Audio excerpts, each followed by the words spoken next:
Welcome back, everyone, to another Bloodline video. It is your boy, Steven Ryan. Don't know why. You're flying away every single time. Welcome back to another Bloodline video. It is us back at it with another one. Ryan and I, with baseball season right around the corner, are going to be talking about, I feel like I'm talking about in a minute. We're going to be talking about some of the top prospects we are looking forward to in the 2023 campaign. Now, we're going to talk about some prospects not necessarily in the top 10 or top 20. There are one or two that we are going to touch on, but we know Gunnar Henderson's going to be in the MLB. He's going to play pretty well. We know Corbin Carroll. He's a speedster. He's going to do pretty well in the MLB. Mm-hmm. Anthony Volpe. He'll probably get pulled up sometime this year. Yeah, definitely. Volpe, because I think still the Yankee shortstop is Isaiah Kiner-Falefa. And a falafel? Falafel. IKF. Former Ranger. And I could see them, wanting to pull up Volpe, get him some big league experience. But we're going to talk about some other players. And the first one we're going to talk about is Elly De La Cruz, who he made a huge jump on this list. Massive. I think he jumped up like 50 spots. He had a heck of a 2022 campaign in the minors. He hit for 304 with 20, am I reading that right? 28 home runs. This kid has got the stuff for Cincinnati. I think he played short most of his minor league campaign. But he was only in high A and he was in double A. So I look forward to seeing him hopefully in some triple A this year. But I think with the Reds' lack of depth, he's definitely going to be in the big leagues at some point. Yep. I don't know if he'll break spring training and break camp on a big league roster, but I look forward to seeing that if he does. He's one I'm going to follow. Pulled first, I think it was his first Bowman in the green that I got graded. I can't remember. My memory's trash. Yeah, it was green shimmer. First green shimmer out of retail. Yeah. Got graded, came back in 9, broke my heart. Yeah, but it was before you pulled him. You pulled it raw, and it was before he just kind of exploded, but. I do not have his baseball reference, so we'll just look at some of these stats. But he's a good player. Yeah. He is one to look out for. Player. Reds, 6'5". I don't think the Reds are going to be a good team. They're still going to be, bottom of their division or close to the bottom of the division. But he has 6'5", 200 pounds. He's got some speed. He has got some pop. I think he's going to be a good all around. What is that? Left side of the infield. Mm-hmm. Yeah. Third base side, short of third. I don't remember.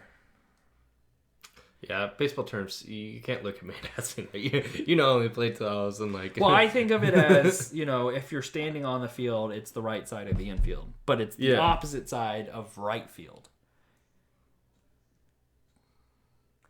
Because right field's named based off if you're standing at home plate looking out, it's right field. But I think of it, having played baseball, I always thought of it of the right side of the infield. But I think it's technically the left side of the third. Let me know down in the comments if you know. My baseball terminology is, it's been a long day. It's fuzzy right now. Yeah, we just sound like idiots now. Yeah, we don't sound like them. We act like them, and we kind of are at times. So Elly De La Cruz, I think he's a good one to keep an eye out on. He'll be on the big league roster. Yep. Another one. This one's Ryan's. This one's mine. Talk us through Jordan Lawler a little bit. Jordan Lawler. I think I do have his baseball reference if we need to go. Yeah, last year, maybe looking at it, man's played some pretty good ball. I'm going to go to baseball reference. Pretty good ball at the moment. He's been hitting pretty good. I think he has quite a bit of what can I say? He's shown that he's gonna. Come on, spit it out! Spit it out! Basically, I think he's gonna be good. I think he's shown that he can hit pretty good. Well, let's just look at the numbers real quick. In low A, he had 174 bats and 208 appearances, hit 351 with 9 home runs and a 603 slugging percentage. He got moved up to high A. Hit 288, still heck of a... 288. I looked at OBP for a second, I got confused.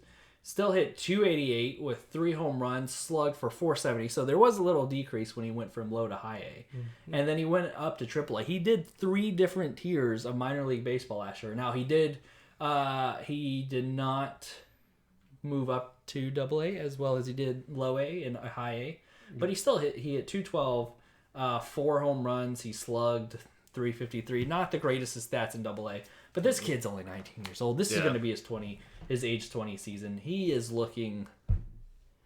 He has potential there, and he has potential, and that's one of my reasons I kind of put him on the list because it's not like he's going to get moved up anytime soon, or maybe within the next years. Maybe a 2 year down the road. Like, definitely look for him as an aspect of buying him while he's low. Maybe 2024, maybe. I could see the Diamondbacks again not being, they're not going to be winning the division. So I could see him when they expand the roster in September being on it, getting some big league experience. I could see that. Yep. But very much that, and I believe Corbin Carroll's also on the Diamondbacks. Yeah. So if Corbin turns out to be amazing, and then later down the ride you get Lawler, ends up a couple of years later, moving up, it'll be interesting. I mean, but yeah, Diamondbacks have a good farm system. But that was my reason. I think he's a really young and really upcoming. That way you can watch him develop. I'm just putting him on, watch him develop. Kind of roster, and that way you never know. Yeah, you never know. So it's someone to look out for. I know I looked at the guys I picked. They all have first Bowman cards. I didn't look at all your guys, so I don't know if they do. I imagine most of them should. Most of them should. So this guy, Brooks Lee, another one of Ryan's guys. This guy just came. He just got drafted, so he's in, what is it, 2022? Yeah, he got drafted. He was first round, 8th overall pick of the 2022 draft. This guy's making a lot of noise at the moment in spring training. Has been playing. Brooks Lee, I do have. Has been playing good. Has a lot of the veterans on the team. My bad. Shh. If anyone wants a Ford Palisade, no, I'm just kidding. Has a lot of the veterans on the team saying, "Wow, like watch out for this kid. This kid's gonna be good." Like they got, basically, it's just like the veterans are like, their eyes are popping out of their heads when they're watching him. So that goes a lot of way whenever I hear that. And Carlos Correa's giving him high praise, and that's saying a lot. Played at Cal Poly San Luis, out of Cal Poly Mustangs, we'll say. But he played 2 levels of minor league ball. He did high A, where he hit 290 or 289, slugged 454 with 12 RBIs, 4 home runs in not even 100 at bats. And then he had a couple at bats at Double-A. Take these numbers with a grain of salt. 8 at bats and hitting 375. Don't get me wrong, 375 is a great average, but not a large enough sample size. So I look forward to seeing him at Wichita and possibly in Triple-A a little bit this year. And again, another one. He's a young person, young player. Well, he went to college, so he's 21.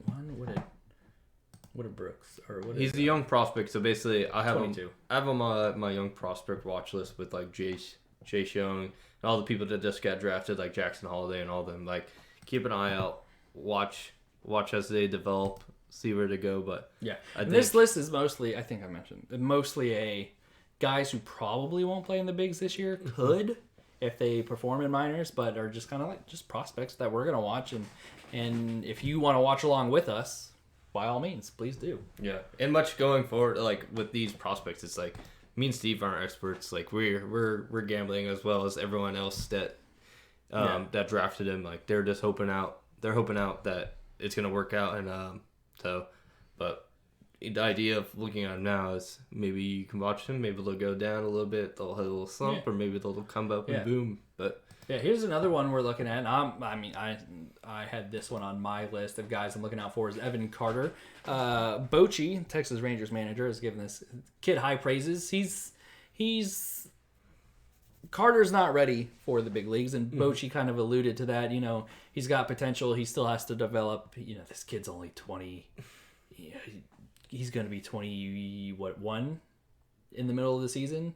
So he's still a young kid. Still have a lot of developing. I think he's don't know why I highlighted that. He is an outfielder to come, and that's something the Rangers need right now as an outfielder. So everyone's talking, is this Evan Carter going to break camp with the big league team? I mean, it looks like he hit almost 300 in minors. So let's see. Go away, videos. I don't need you messing up my video. But in Double-A or in High A, where he had 376 plate appearance or at bats, he hit 289, 11 home runs, Slugged for 476. So not, he's not a power hitter per se. He does have some pop, but in at AA, when he is at Frisco, 21 at bats, he hit 429. It's a better sample size than, who did we just see? Brooks Lee. Mm-hmm. But, still take that with a grain of salt. The kid has some developing. He's shown some flashes of potential in spring training. He's got some talent. You just gotta tweak him. Not everyone's ready at a young age to come up to the minors like Fernando Tatis was. Yeah. And whoever else came up at 19 years old. Yeah. So... And you brought up a pretty good point on, like, with the prospects. It's like, okay, we know that the Rangers don't really have an outfield because we pay attention to we do have two. Yeah. So we do have Adolis Garcia, who tends to play right, can play center, and then we have...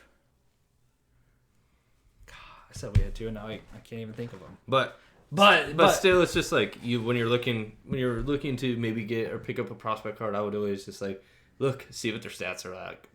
Figure out if you think they're going to be good. The next thing you know, the next thing is go to the actual roster, see who they're going to replace if they actually get pulled up, and see if that person is a stud or if he's not really somebody good. And then it makes you feel a little bit more confident if they're going to get pulled up, and gives you a little bit more of an estimate of time, their time frame of when they will. So it's I've followed those two things. Like, it's really just investigating and looking into the teams and the players and positions of who they're going to replace and stuff, and just when it comes to in general baseball prospect hunting and just recruiting, I guess.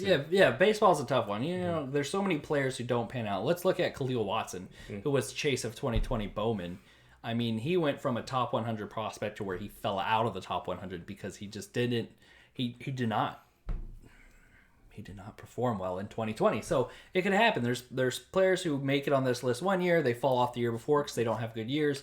There's some concern, whether it's health, whether he's not, they don't take to a specific minor league level like the coaches and writers and scouts predict they would. So, But anyways, moving on, Miguel Vargas, he's another one. Interesting, funny story.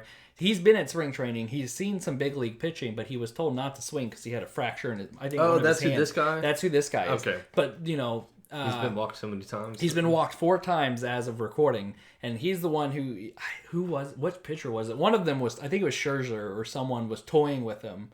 Was it Greinke?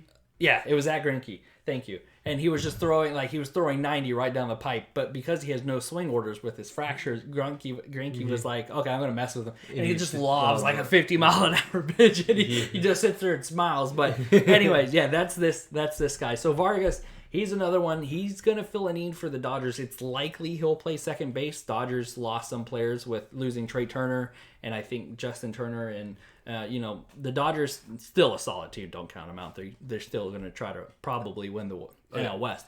But Miguel Vargas is going to be one of those where he could be stuck in somewhere. I definitely see him.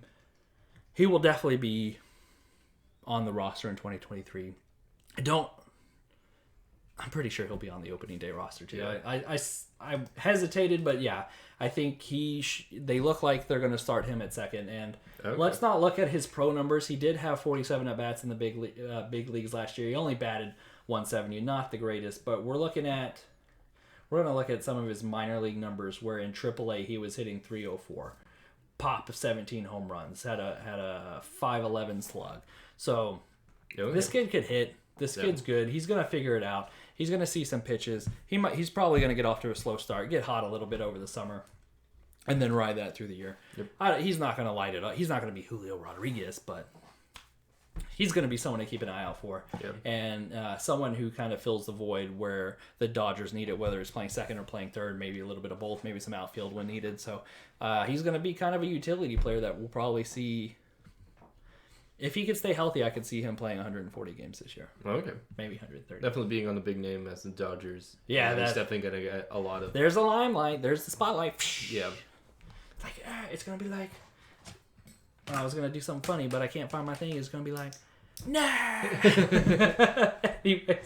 Anyways, so this video doesn't run too long. We'll keep it moving. Miguel Vargas, someone else to keep an eye out on. I have a catcher somewhere on this list. Oh, Elijah Green, that's one of your guys. Yeah. So really, I know you're gonna lump them all together because you have 3 guys 3 guys. They're all on the Washington Nationals that did. I'm just going to go to this one because here's your 3 guys. All three, top 3.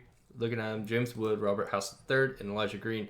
All watch out for all of these guys. James Wood gives me kind of Aaron Judge vibes with his height and weight. 6'7", and I think that is how tall Judge is. So 6'7", 240, yeah, definitely gives you Judge vibes. But both, I think him and Elijah Green's still pretty young. I think realistically, first person that would probably get pulled up if they pull somebody up is Robert Hassel III, just because he's been there the longest. Yeah. But if you look at his stats are really good. I think his who's Hassel's? Yeah. Okay, I'll hear up. He's had pretty decent 2022. Yeah, he hit 273. He hit he only went up to AA.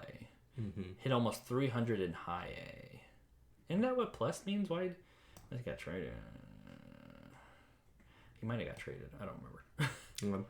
But I think in general, just watching out for these 3 players, whether they stay on the Washington Nationals or to get traded to someplace else.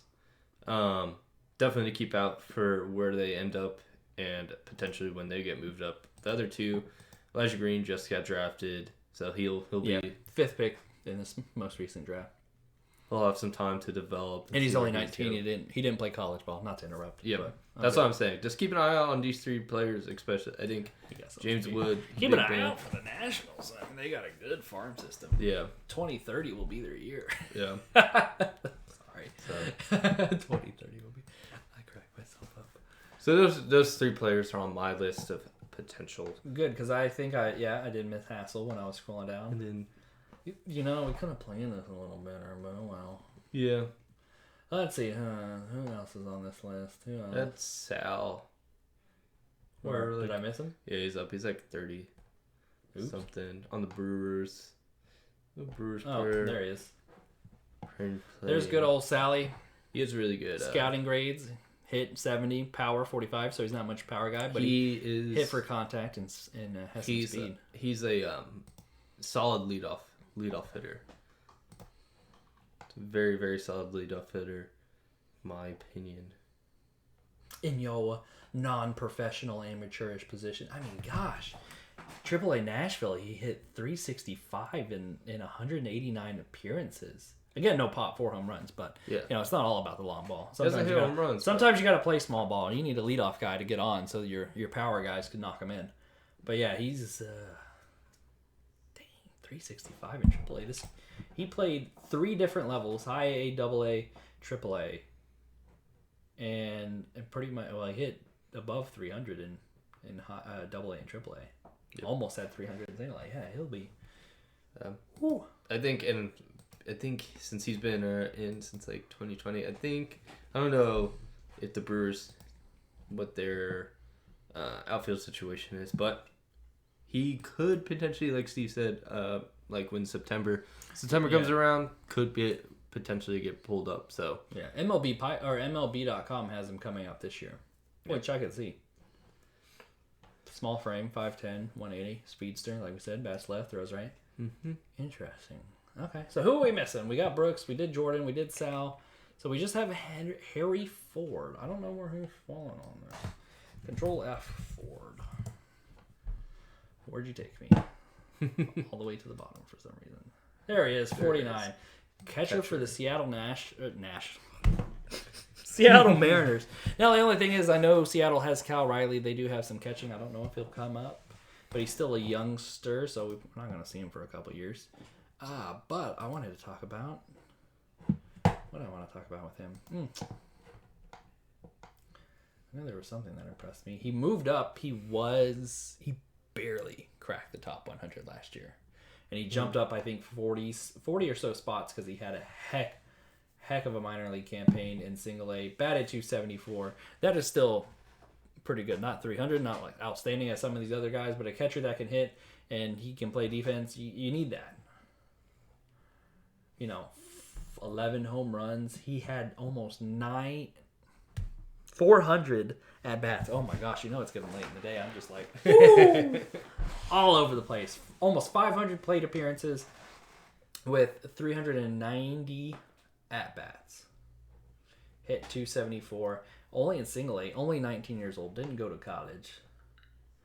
Let's see. He was drafted out of high school in 2021. First round, 12th overall pick. And like I said, it's another thing. I don't know if the Mariners would need a catcher. I think Cal Riley and I don't remember who else they have in that organization.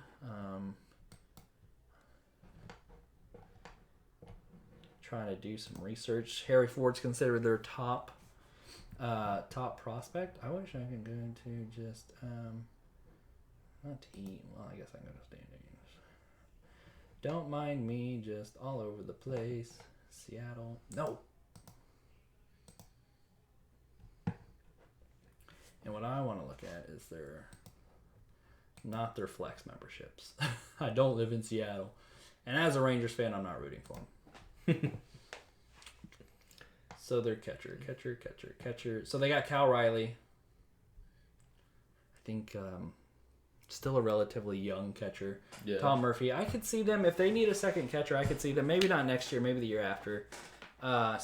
Still young, but still showing some flashes in the minors. I would love to see... Sorry, that was Evan Carter. We're looking at Harry Ford. Love to see some more. Love to see him move up AA. Put up similar numbers if he's batting right around 270. That's a win, and that's successful if you could play solid defense in the catching standpoint. That is a win in itself. In spring training, he has played 4 games, 5 plate appearances, 3 at-bats, 2 hits. So he's hitting .667 so far in spring training. He's having a solid spring training. And that's what you want. You want to show, that you're playing consistent, you're playing well, you're putting up good numbers. Mm-hmm. So that's what makes it on our prospect list. I don't think I missed any. That's it, right? Yep. All right, so that's Ryan and I's kind of prospects to look out for from the obvious. I think that'll be the title of our video, if I remember. But yeah, that's kind of our sneaky prospects, or long-term prospects. Mm-hmm. The ones that probably aren't going to be in the minors this year, or in the majors this year, maybe next year, probably the year after. So let us know, not at all. Yeah, or not at all, because they could pull a Khalil Watson and just crap the bed, mm-hmm. and next thing you know, they're just out of baseball altogether. So. Yep. But let us know down in the comments, who do you like in the prospects, whether top 100, not top 100, who did we miss, who are you looking for? And let us know down in the comments. That's going to do it for this video. If you haven't already, smash that subscribe button to get more crazy, hypnotic talking out my rear end. But to get more,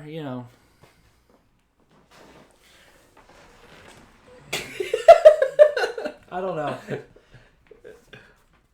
I can't close a video to save my life. I feel like a Rangers closer from the last couple of years, just choking. Anyway, that's enough shenanigans. Anyway, Steve needs to go to bed. He is tired. Okay, Bobby Boucher. And we shall talk to you in the next video. We'll catch you later.